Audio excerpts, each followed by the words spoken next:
So hello guys, welcome to our channel Kingsman the blogger. আজকে energy খুব high আমার, কারণ হচ্ছে খুব ভালো ঘুম হয়েছে অ্যান্ড আজকে হচ্ছে ডে 7। আজকে তারিখ হচ্ছে 21শে মে।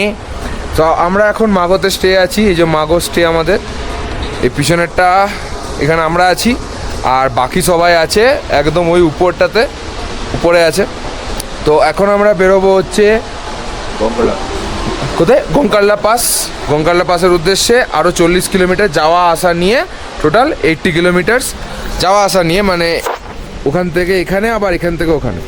সো আসার সময় আমরা এখান থেকে আবার লাগেজ প্যাক করে নেক্সট আমরা ধিরাং বা শান্তি ভ্যালি ওখানে রাতের বেলা আজকে থাকবো। মানে আজকে জার্নিটা অনেক লম্বা হতে চলেছে। আর ওয়েদারটাও দেখতে পাচ্ছেন, ওয়েদারটা দারুণ ওয়েদার হয়ে আছে গাইস।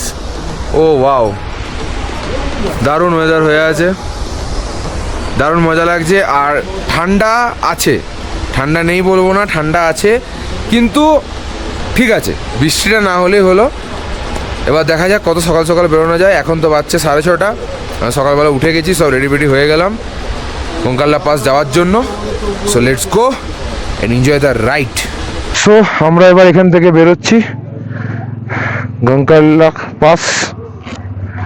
আলাদা অফরোডিং হতে চলেছে এখানটা। সবাই সিঙ্গেল, ওই যে সামনে রয়েছে আমাদের ভেহিকেল। সো ওই ভেহিকেলে যারা প্লেন ছিল তারা ওখানে সবাই চেপে যাবে।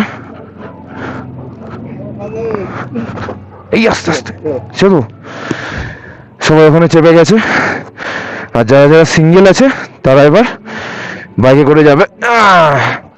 যেরকম আমি একদম বাইক ফাঁকা, কিন্তু এই ট্যাঙ্ক ব্যাগটা আমাকে নিয়ে যেতে হচ্ছে, কারণ এখানে মেমোরি কার্ড, হার্ড ডিস্ক সব আছে, ওটা আমি ওখানে ঢোকাতে পারবো না। হ্যাঁ, thank you.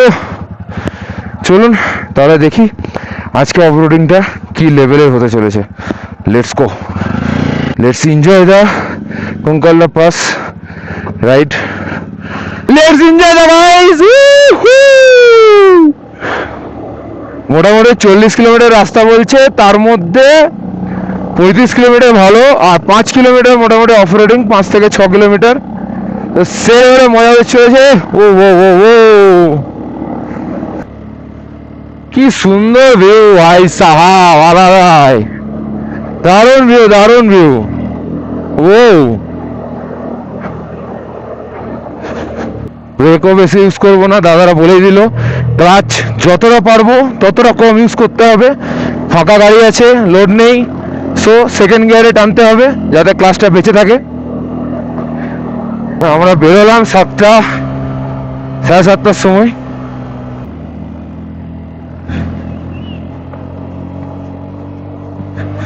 Pulsar 220F legend. আগেবার Narasimha একটা পালসার 220 ছিল, তো দেখেছিলাম, লেজেন্ড গাড়ি। আমি কাল থেকে বলে আসছি যে আমরা নামবো, কিন্তু আমরা উঠছি। জাং থেকে আরো উঠে আমরা মাগো এলাম, এখন আরো উঠে আমরা গঙ্কাল্লা পাস যাচ্ছি। এগুলো খুব আপ অ্যান্ড ডাউন, প্লেন নয়, পুরো আপ অ্যান্ড ডাউন রাস্তা, একবার ব্রেক ধরিনি। সো আমাদের শুরু হয়ে গেল অফরোডিং গাইস। ও বাবা রে,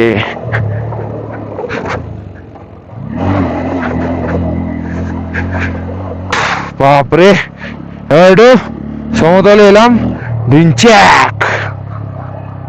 নদীর এইদিকে ছিল, ব্রিজটা ক্রস করলো, নদীর এইদিকে হয়ে গেল। বাবা রে, কি রাস্তা মাইরি, লাভলি। যেদিন থেকে এসছি আজকেই পেলাম এই রাস্তা।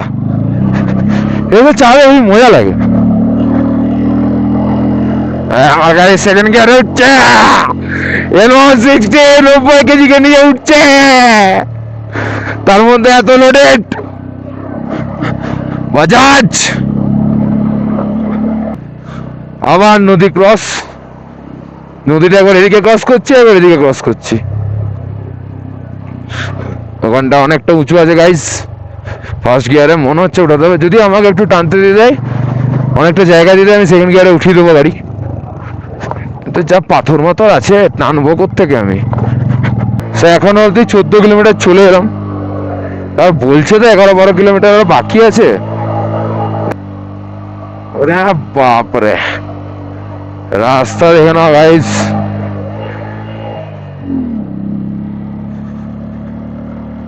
একটু টানি তাহলে সেকেন্ড গিয়ারে উঠে যাবো আমি। হবে হবে হবে হবে হবে হবে সায়ন্তন ঘোষ, কিংসন দা ব্রাদার, হবে। বছরে একবার যদি এরকম এক্সপিরিয়েন্স না করলাম তো কি হলো, এত টাকা কামিয়ে গাড়ি মডিফাই করে কি লাভ। বাবা জিগজ্যাগ করে উপরে,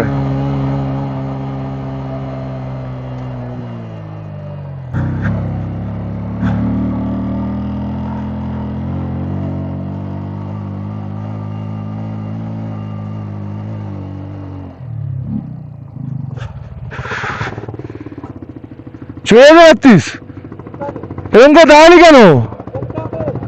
খেলতে হবে, দাঁড়া। এই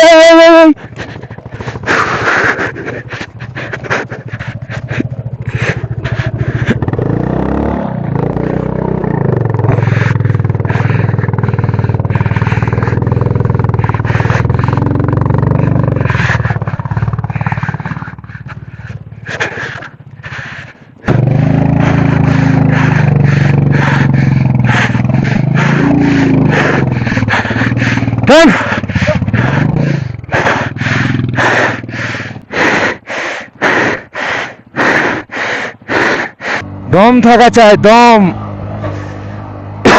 সিসি ডাজ নট ম্যাটার।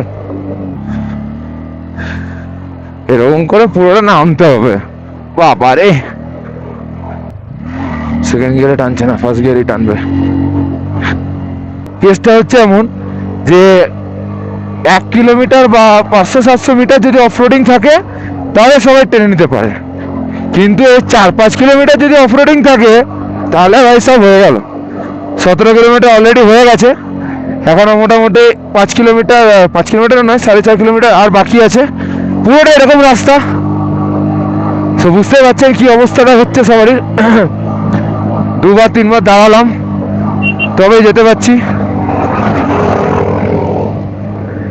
এটা আরেকটা গ্রুপ আমাদের, মানে আমাদের নয়, আরেকটা গ্রুপ রয়েছে, ওরা আসছে, মানে ওরা আমাদের পরে বেরিয়েছে, এটা একসাথে হয়ে গেছি আমরা। আগে যদি জানতাম এয়ারটেলে টাওয়ার থাকবে তাহলে আমি একটা এয়ারটেলে সিম নিয়ে চলে আসতাম ভাই। ও ভাই সাহাব, বরফ বরফ বরফ, এগেন আবার একবার বরফ দেখতে পেয়ে গেলাম। এ নিয়ে 3 বার হলো।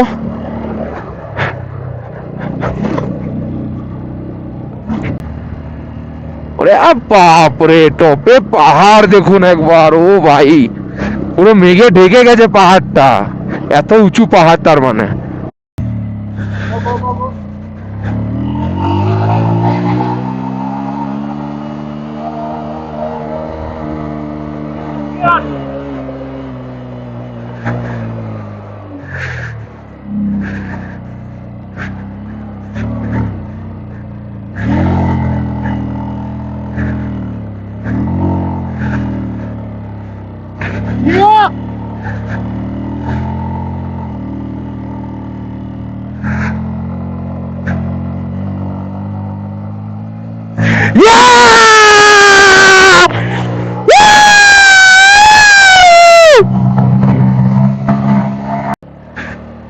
জিও গুরু, জিও সান্তন, জিও সান্তন, জিও সান্তন, কি গন্ধা বাবা।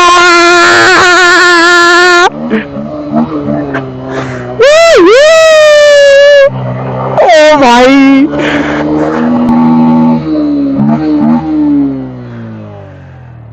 ও ভাই,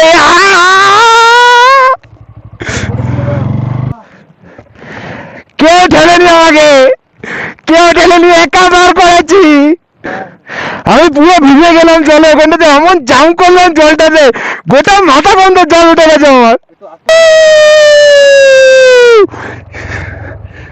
At least so guys, finally আমরা গোঙ্কালনা পেরিয়ে গেছি, পৌঁছে গেছি 15,600 ফুট বোমলা থেকে আরো উপরে। বুমলাতে ছিল 15,200, এখানে বুমলা থেকে 15,400 ফিট আরও উঁচু, মানে 15,600 ফিট, টোটাল 400 ফিট আরও উঁচু। আর ইনক্লাইনগুলোতে দেখলে নি জাস্ট অসামভাবে ইনক্লাইন হলো, বাপরে বাপ। N160 নিয়ে যারা ভাবছো যে কম সিসি নিয়ে আসা যাবে না, তো আমি 110 সিসি পর্যন্ত দেখেছি এসছে, আমি 160 নিয়ে এলাম। এত লোডেড গাড়ি পুরো, জাস্ট অসাম লাগলো।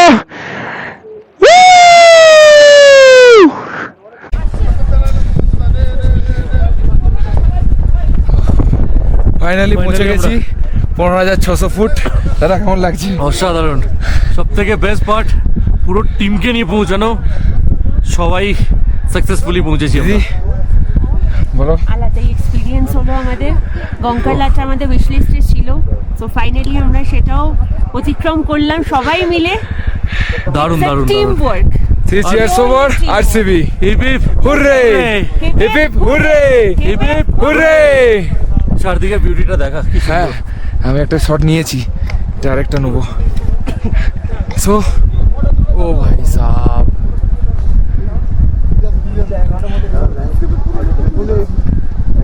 দারুণ দারুণ। সো এখানে এলাম মাগো থেকে, মাগো হোমস্টে থেকে এখানে এলাম, আমি তখন বলতে পারিনি। 21 কিলোমিটার, বেশ দারুণ এনজয়মেন্ট হলো, সাংঘাতিক সাংঘাতিক সাংঘাতিক।